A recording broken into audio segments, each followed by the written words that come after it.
Oi gente, eu sou a Ione do blog Minha Vida Literária e hoje eu trago pra vocês o vídeo com as minhas leituras do mês de abril. Em abril, comparado aos outros meses, eu li bem menos do que eu comecei a ler nos 3 primeiros meses do ano, eu li metade do que eu vinha lendo, tive provas na faculdade, enfim, então com a vida universitária, esse mês meu ritmo de leituras acabou diminuindo um pouco. Ainda assim eu li bastante coisa e fiquei feliz, então, com as minhas leituras. O primeiro livro que eu li foi um livro que eu já tinha curiosidade de ler há muito tempo e foi Retrato do Meu Coração, da Patricia Cabot, que é o outro nome com que a Meg Cabot assina as suas obras. Eu não vou chamar aqui de pseudônimo, porque Patrícia é realmente o nome dela é Meg Patricia Cabot. Então, Meg Cabot é como ela assina os chicklists e Patricia Cabot é como ela assina os romances históricos dela, os romances de época. E eu li A Rosa do Inverno há muitos anos e eu amei o livro, inclusive é meu livro favorito da Meg. E Retrato no Meu Coração é como se ele fosse uma continuação, digamos assim, de A Rosa do Inverno. Na Rosa do Inverno nós temos a protagonista, né, com o Edward, e aqui nós temos a história dos sobrinhos dos dois, estão já crescidos. Enquanto no primeiro livro ele era uma criança, aqui ele já cresceu. Ele vai contar a história então do Jeremy, que é da Meg, que é a amiga de infância dele, e eles cresceram juntos e a Meg sempre se destacou das outras moças, né? Tanto pela altura dela, porque ela é muito alta, e ela sempre foi uma menina magrela, desengonçada, e tanto por ela também ter um pensamento diferente, até na própria família dela, né? A família dela é bastante conservadora. Já a Meg não, ela tem uma alma de artista, ela sempre gostou de pintar, ela pinta muito bem e ela quer seguir acima de ser esposa de alguém, o que ela realmente quer é ser uma pintora reconhecida. A família dela não aceita isso de forma alguma. E então a Meg e o Jeremy, depois que eles já cresceram, eles ficaram aí uns 5 anos sem se ver, porque o Jeremy foi estudar fora. E quando ele retorna, então, os dois praticamente não se reconhecem, porque os dois estão muito mudados, os dois estão crescidos e agora eles são jovens um tanto quanto atraentes. E eles acabam, então, se envolvendo, na verdade, durante uma tarde, numa cena meio constrangedora, uma situação bem desconfortável ali para as famílias. E o que acaba acontecendo aqui para eles, então, o que é irremediável, é que o Jeremy vá morar fora por mais sei lá quanto tempo, e ela também. A família acaba então aceitando enviá-la para Paris para ela estudar pintura e para poder então fugir de qualquer tipo de fofoca que possa ter surgido dessa situação desconfortável. E os anos se passam, então depois de muitos anos em que eles já estão separados, os dois acabam se reencontrando. E a história então segue a partir daí. Eu acho que até já posso ter dado um pouco de informação demais sobre a história. Eu gostei da leitura, foi uma leitura também então bem envolvente. A escrita da Meg como Patrícia é bem envolvente. Ela não é tão diferente, dá pra você perceber as semelhanças na escrita dela como Meg, como Patrícia. Então tem essa capacidade aí de envolvimento. Ela tem aqui alguns toques de humor em alguns momentos que eu achei interessante também pra obra. O que eu acho que não me fez gostar tanto desse livro quanto eu gostei do primeiro, tanto foi a situação em que os dois estão no presente, apesar aí de servir como os conflitos da história terem serem resolvidos e tal, quanto também a presença de muitas cenas mais sensuais, digamos assim. Eu acho que o primeiro livro ele também tinha, mas quando eu li eu lembro que isso não me incomodou. Nesse aqui já me incomodou um pouco. Eu acho que ficou uma coisa meio cansativa. Eu tava mais interessada em ver a história do que ver essas cenas, então acho que isso foi o ponto que me incomodou um pouco na leitura. Ainda assim, foi uma leitura que eu gostei. Pra quem gosta de romance de época, acho que é uma boa opção. E eu já vi muitas pessoas até dizerem que preferiram esse ao primeiro livro. Não foi meu caso, mas enfim. Pra quem já leu, deixem pra mim suas opiniões. E pra quem não leu e tem curiosidade, vá em frente na leitura. Outro livro que eu li foi, eu já fiz vídeo pra ele aqui no canal, e foi o livro Drinks para Três, que eu li pro Desafio Fuxicando sobre Chiquilites. É um livro assinado pela Madeleine Wickham, que pra quem não sabe é o nome verdadeiro da Sophie Kinsella. Sophie Kinsella é um pseudônimo. A Madeleine Wickham começou a carreira dela, então, escrevendo e assinando os livros dela como Madeleine Wickham, e depois que ela publicou 6 livros assim, ela acabou ela resolveu ter a ideia de publicar um livro diferente e assinou como Sophie Kinsella, que foi Os Delírios de Consumo de Becky Bloom. O livro estourou e só quando ela publicou O Segredo de Emma Corrigan é que ela contou que Sophie Kinsella e Madeleine Wickham eram a mesma pessoa. E desde então ela parou de assinar os livros dela como Madeleine Wickham, ela só assina como Sophie Kinsella. Enfim, aqui em Drinks para Três, nós temos a história de 3 personagens diferentes. Kenzie, a Meg e a Roxane. Elas se reúnem todos os meses, no primeiro dia do mês, em um bar. As 3 trabalham juntas e já são amigas há anos.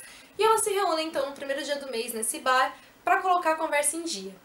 Um dia, a Kenzie, ela reconhece na garçonete do bar uma garota que fez parte da adolescência dela e que, de certa forma, a família da Kenzie influenciou demais o futuro dessa moça.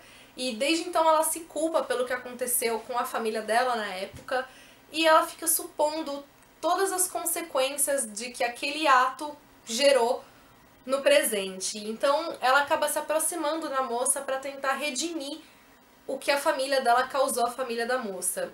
E a partir disso, então, também a história se desenvolve. O que eu acho bem interessante aqui é que é muito nítida a diferença dos livros da Sophie Kinsella e da Madeleine Wickham, embora elas sejam a mesma pessoa. Os livros da Sophie Kinsella, eles são muito mais bem-humorados, as personagens, elas têm todas a mesma característica, elas são muito semelhantes, até na questão, às vezes, da imaturidade delas, enfim, mas eu acho que as personagens da Sophie Kinsella, elas têm uma ingenuidade, de certa forma, que faz com que elas sejam meio imaturas até. Elas sempre, às vezes elas acabam tomando uma atitude pensando, na verdade, no bem que aquilo pode trazer. E aí elas se enfiam em várias confusões. E nesse caso aqui não é bem assim. Na verdade, a Kenzie, ela tem um pouco, acho que, das personagens da Sophie Kinsella. Ela é um pouco mais ingênua, digamos assim. Ela tem essa visão de bondade do mundo e que não necessariamente as outras têm.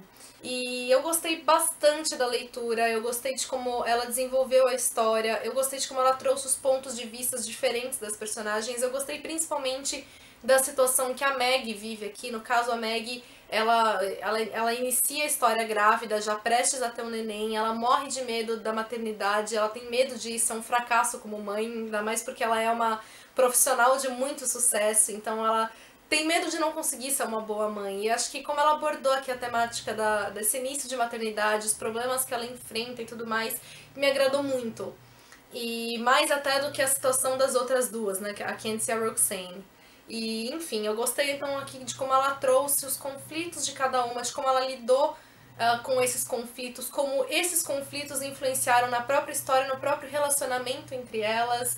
Enfim, é uma leitura, então, um pouco diferente dos livros da Sophie Kinsella, mas que ainda assim não deixa de ser um ticlite, né, por trazer esse universo feminino.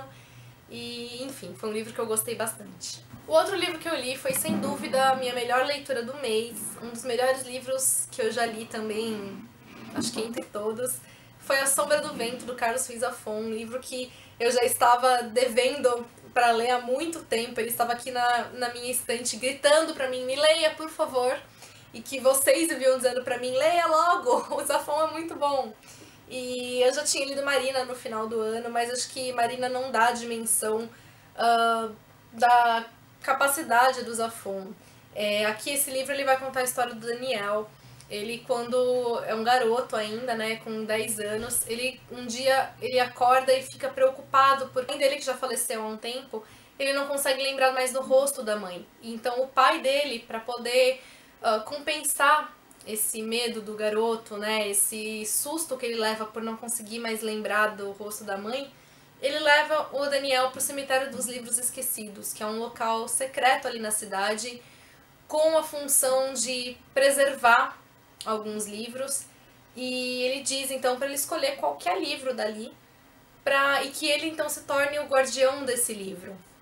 E ele acaba escolhendo um livro chamado A Sombra do Vento, cujo autor, né, o Júlio, não sei se Julio no caso, acredito, né, o livro espanhol, Carax, e ele fica fascinado por aquele livro, fascinado pelo autor, e ele começa a querer ir atrás de outros livros desse mesmo autor. O que ele acaba descobrindo é que é impossível encontrar outros livros. Os livros parecem que estão se extinguindo cada vez mais, e ele descobre que tem alguém que vai atrás desses livros e queima esses livros. Então ele acaba se envolvendo demais na vida do Júlio, começa a querer descobrir sobre ele para ir atrás dele e dos livros dele. E nisso os anos aqui vão se passando e a história vai se desenvolvendo. E o livro é incrível.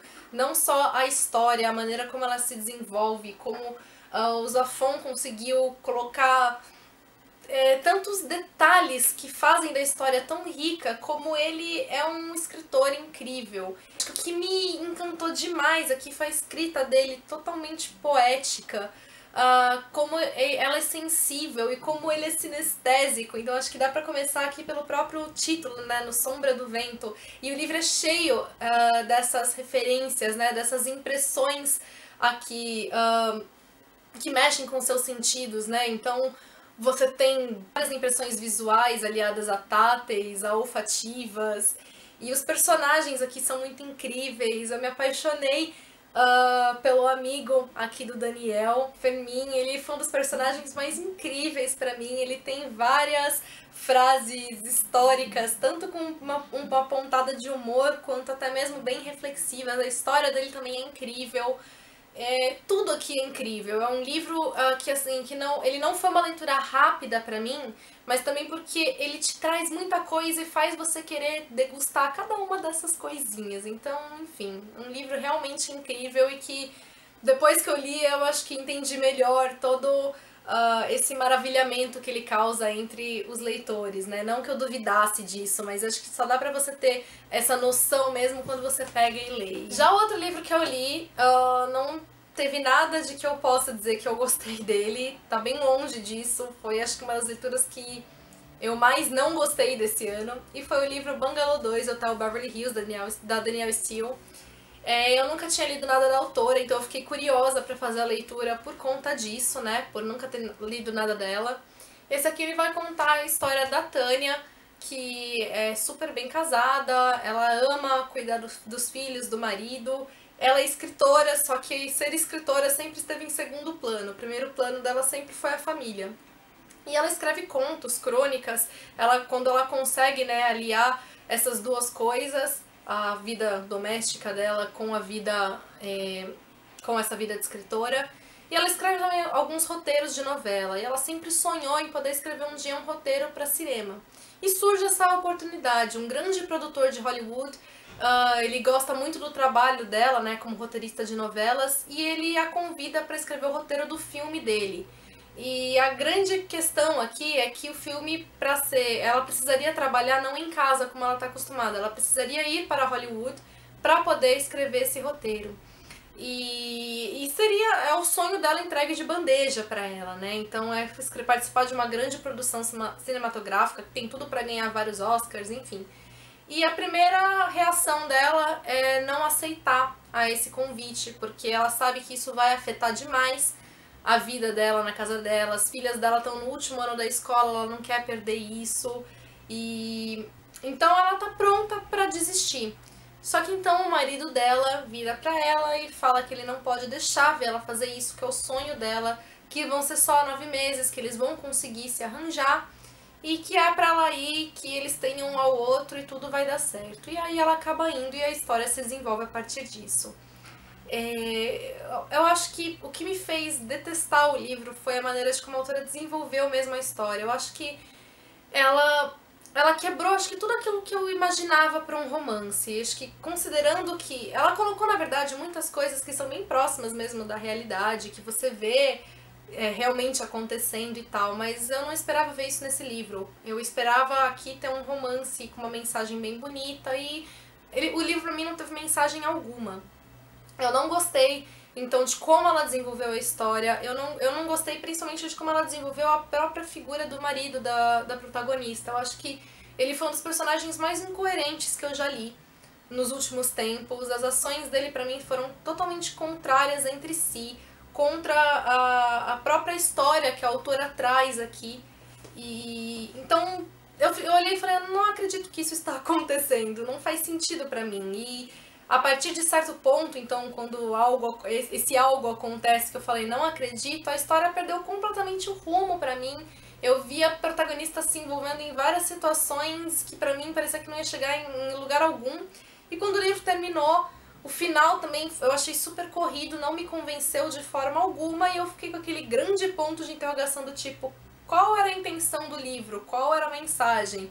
É uma história de superação? Porque eu não consegui me convencer disso. Eu acho que se a autora tivesse iniciado a história em outro ponto, não no ponto que ela se inicia, talvez funcionasse melhor, mas enfim. E com relação à escrita, não é que ela tenha uma escrita ruim nem nada, mas aqui também é uma escrita que eu não vi nada, uma escrita um tanto quanto, não sei se pobre, mas é uma escrita que te envolve rapidamente, mas ela não tem nenhum artifício, ela não tem...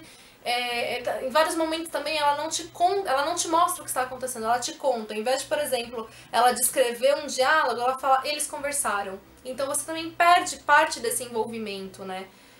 Enfim, eu acho que outras pessoas podem vir a gostar da leitura. Ele é um livro bem rápido de ser lido, como também ele mexeu em coisas que vão contra aquilo que eu acredito, pode ter sido por isso que eu não gostei. Se talvez outras pessoas tiverem visões diferentes da minha, isso não venha a influenciar tanto na leitura, no impacto da leitura.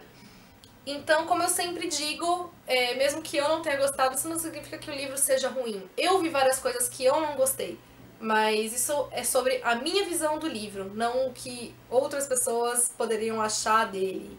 Então, se você tem interesse em fazer a leitura, vá. Essa é a minha opinião. Eu acabei não gostando dele, infelizmente. Ainda assim, eu quero ler alguma outra coisa da autora pra tentar mudar minha opinião, ou então ter uma opinião maior sobre ela. Não posso julgar o trabalho dela por um livro que eu li. Por fim, o último livro que eu li foi um que eu tava bem curiosa, esperando pelo lançamento dele, e foi No Mundo da Luna, da Karina Ricci.